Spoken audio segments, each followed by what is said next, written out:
해외 대표 커뮤니티 사이트 레딧에서 군사사학을 전공한 학생들이 선정한 역대명 지휘관 순위가 화제입니다. 이 군사사학을 전공한 학생들이 뽑은 명 지휘관의 대략적인 기준은 1. 개인적인 리더십, 2. 전술 능력, 3. 작전술 4. 전략적 계획, 5. 보급 관리, 6. 전술 전략의 혁신과 창의력, 7. 조직이론의 혁신과 창의력, 8. 영향력, 9. 승리, 10. 임무의 난이도를 고려하여 선정하였다고 합니다. 그중 우리는 수군 부분을 알아보도록 하려는데 5위부터 차례대로 진행해 보겠습니다. 5위는 도고 헤이아치로입니다. 규슈 가고시마현에서 태어났으며 그의 집안은 13세기부터 무사 집안이었으며 이런 전통의 영향으로 도고 헤이아치로도 무예를 좋아했었습니다.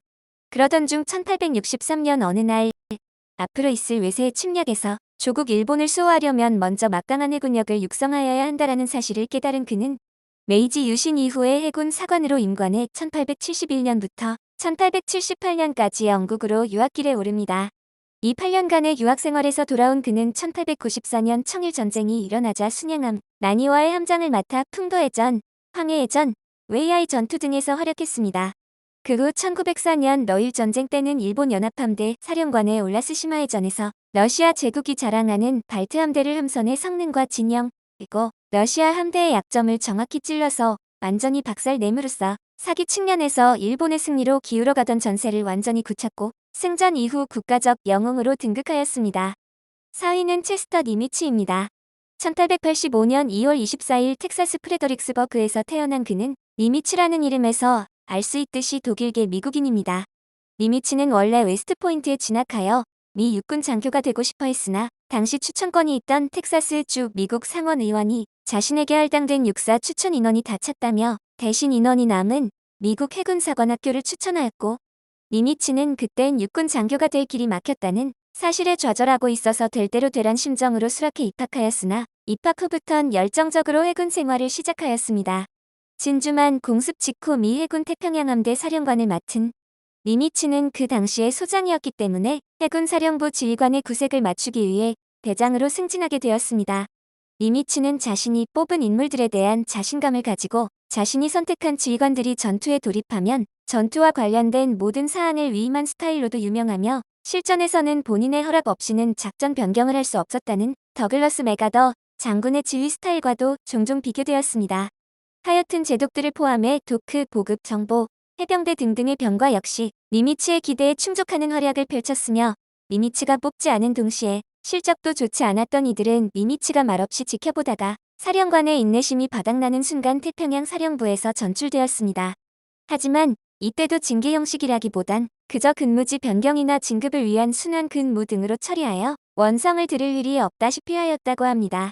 니미츠의 인선이 마무리 단계에 접어들고 함대 운영의 중심을 항공모함으로 변경하는 기본 지침이 결정된 이후 미 해군 태평양 함대는 산호해 해전에서 일본 해군에게 첫 패배를 안겨줬고 미드웨이 해전에서 일본 해군의 주력 항공모함을 모조리 인공어초로 만든 뒤 주요 거점을 중심으로 반격을 펼쳐서 일본군을 압박하였습니다. 3위는 미일 더라이티르입니다. 플리싱언에서 맥주 운반인의 아들로 태어난 그는 초창기 기록은 불분명하나 약 11살 무렵부터 선원 생활을 한 것으로 추정하고 있습니다.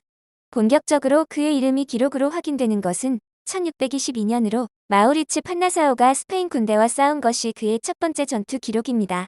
영국 네덜란드 전쟁에서 활약한 네덜란드의 제독, 상인 출신으로 위기에 빠진 나라를 위해 목숨을 걸고 전쟁터에 나간 인물로 최후에는 그의 인기를 시기한 총독으로부터 사실상 죽음과 다름없는 명령을 받았음에도 이를 따르다 전쟁터에서 전사한 네덜란드의 영웅.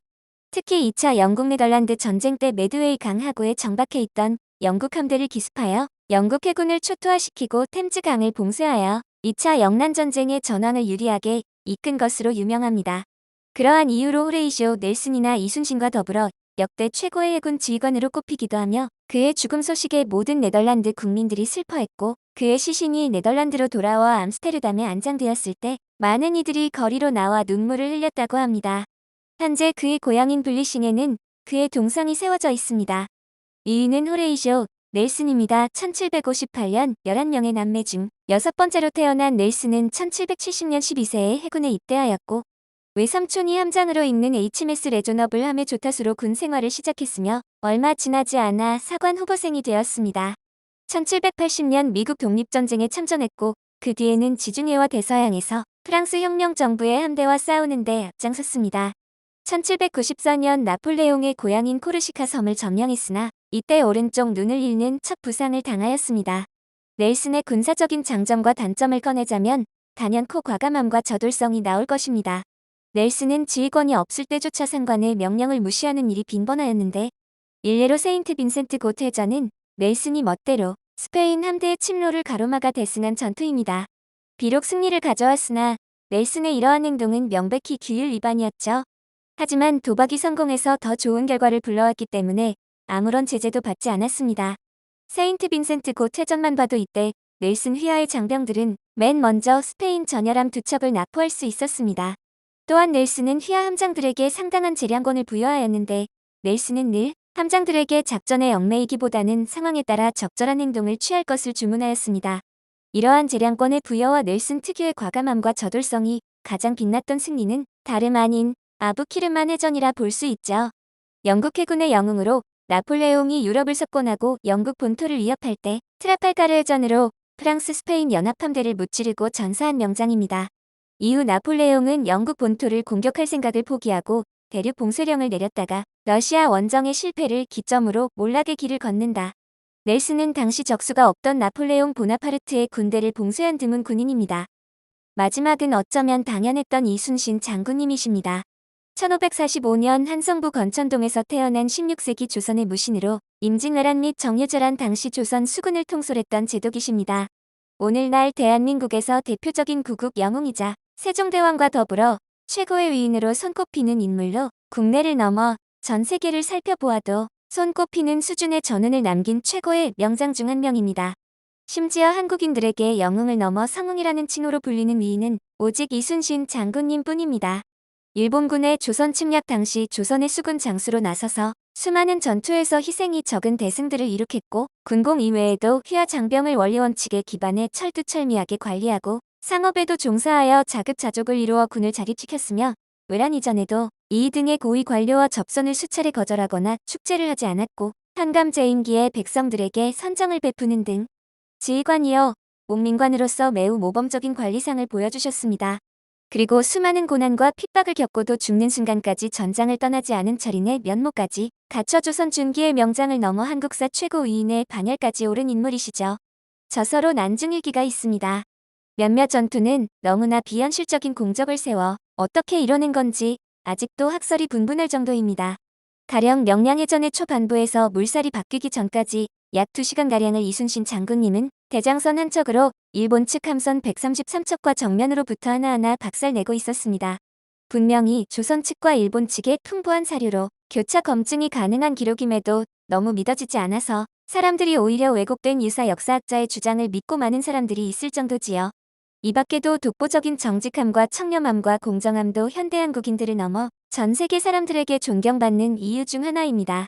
이순신 장군님은 장수이자 목민관으로서 그야말로 공명정대하였는데 백성들과 일개 병졸부터 시작해서 승려와 노비까지 하나하나 그들의 이름과 그들이 이룩한 공을 빠짐없이 세세히 적어 장계를 올려 포상을 받게 하였으며 여차할 땐 자신의 공적을 부하들에게 돌려주는 경우도 허다하였습니다.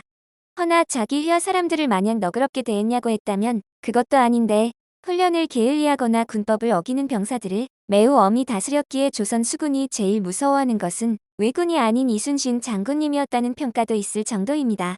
고로 이순신 장군님은 당근과 채찍을 정확히 다루어 부하들을 부렸다고 할 수 있습니다. 이렇듯 이순신 장군님을 뜯어보자면 존경하지 않을 이유를 찾는 게 더 어렵다라는 말이 나올 정도로 이순신 장군님은 완벽한 인물이었고 이러한 덕에 40여 년 가까이 한국인이 존경하는 인물 순위에서 부동의 1위를 굳건히 지키시고 있으십니다.